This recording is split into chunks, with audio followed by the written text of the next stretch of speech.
I feel like the color wheel is kind of a important activity for the kids to get the idea. So we will have, the activity shouldn't take too long if we do the color wheel, if we do the coffee filter one.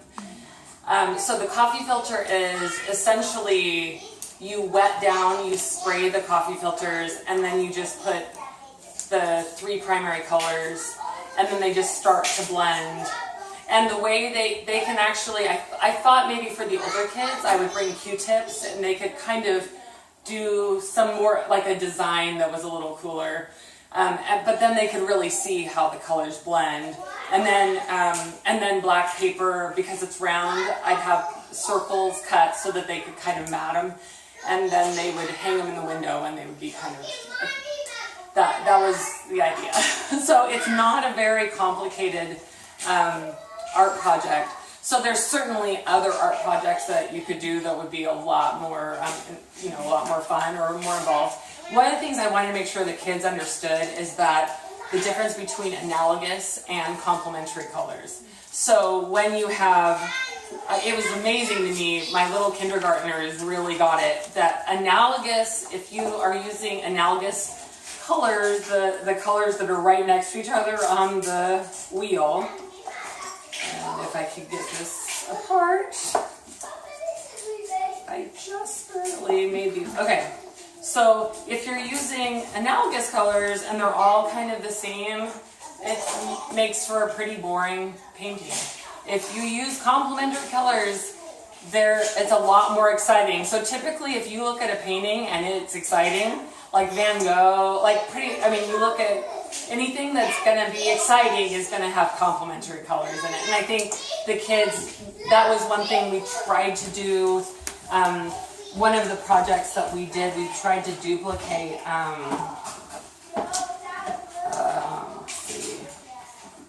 we actually did duplicate Jackson Pollock. That was great. But we duplicated this with oil pastels. It was really fun, and the kids were like, "Yeah, it's so exciting because of the complementary colors." So they got it that if you have all the bright colors and the contrast, that makes it a little bit more exciting. So when we switch over to the music ends up being, I don't know, how many of you feel comfortable talking about music? Okay, I know Gloria is an opera singer. So, but I know... I have a question. So my husband's a musician. Can he come with me and do it with me? Because I'm totally coaxing him in. I was like, but you know all this stuff already. You can do this. Oh, that's spectacular. Yeah, I'm going to see. Yes, absolutely. All right. I just wanted to check if that's okay. Oh, yeah, no, that would be wonderful. So the music, what I would have them do is I would have them, I would turn on, hopefully this is going to work, I would turn on my phone and play, so the song that is the song for this time is called Snow is Dancing. Is it?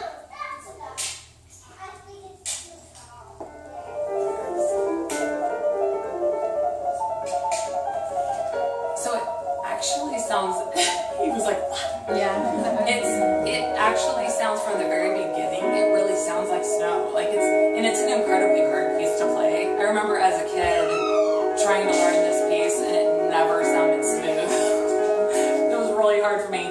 So initially I think having the kids try to figure out what it is that they're listening to is fun. We also have Gollywog's Cakewalk is the second, right after this. But this is the very, very beginning. This is what the beginning sounds like.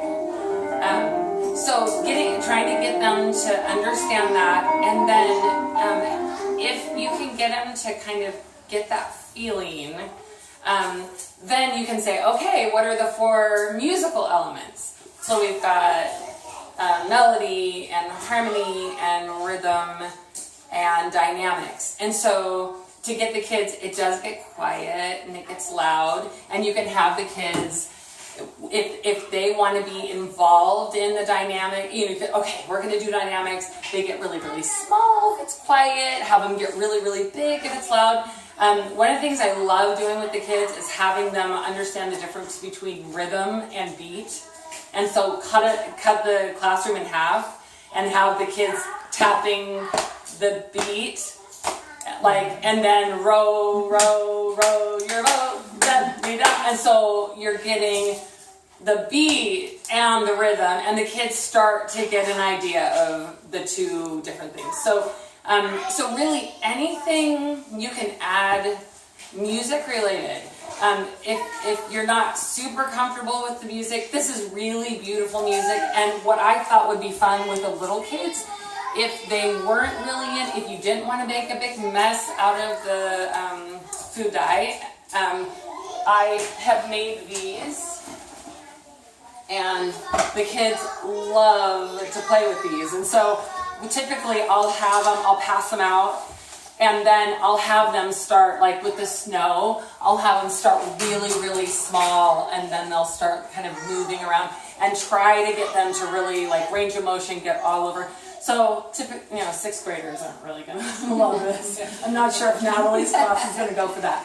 But the younger kids, even second and third grade, have loved it. And so this is the Parkmont set, so I'm going to make another set for Niles so we have these for Niles as well. And really, any song you want works this way. I also made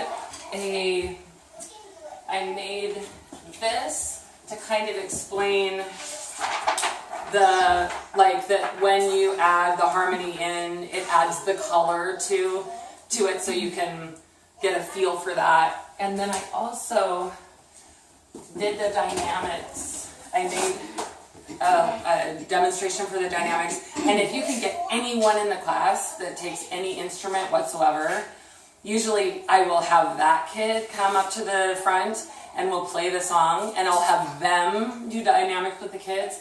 And so I'll have them start really, really, really loud, and I'll have them get small, and so they are the ones that are kind of leading it and showing us what to do. And typically they're going to do a better job than I'm going to do. So it works out great. So let's see. So what I'll have in the wagon, I'll have the costumes, a number of hats and skirts. I'll have a bustle for each wagon.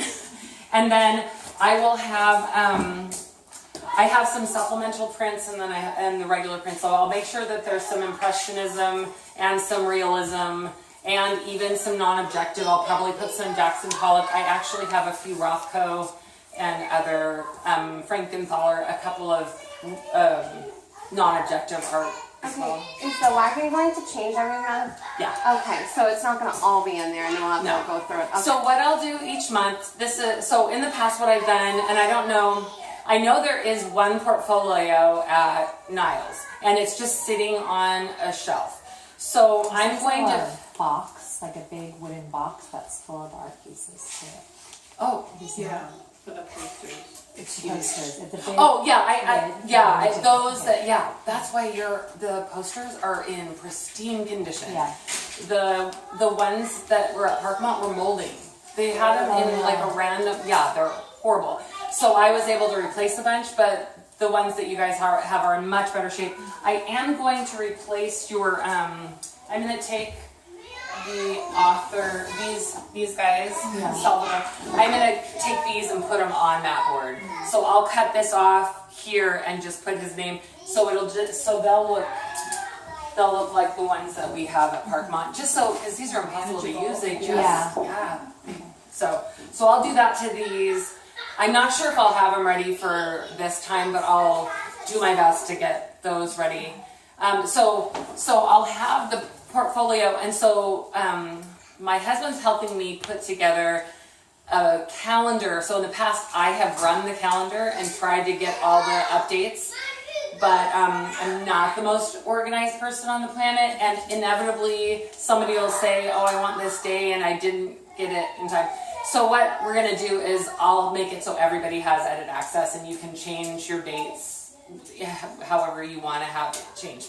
So that'll be available, and you can change your dates and make sure you're not booking it on days that we have vacations and things like that. And then if you don't, inevitably you're gonna miss a month and you're gonna be behind if you're like me. So that does happen, especially Thanksgiving.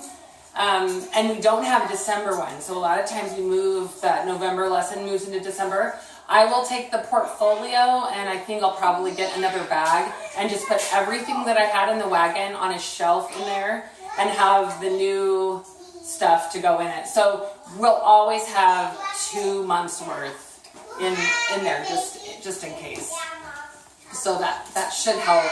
If there is a situation where you didn't, like you're 2 or 3 months behind, let me know, and I'll just keep all of that together and find a place for it. Michelle is really great about showing me places in that room that I could put anything I wanted, so she was really nice about it.